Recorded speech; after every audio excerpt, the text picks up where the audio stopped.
Not everyone who visits Sedona is here for the beautiful cliffs and rock formations. Over the years, especially since the 1980s, it seems there's been a very strong interest in the spiritual and metaphysical side of things.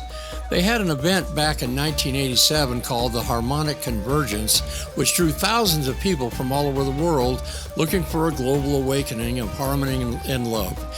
Since then, there's been a prolific amount of yoga practitioners, meditation gurus, vortex-seeking believers, and a who's who of people involved with the mystical or spiritual side of life. Holy mackerel, Sapphire, what a place to go shopping. Folks, we're not just talking about your usual boring so-so kind of stores and shops. I'm talking about those fascinating artsy, craftsy kind of stores.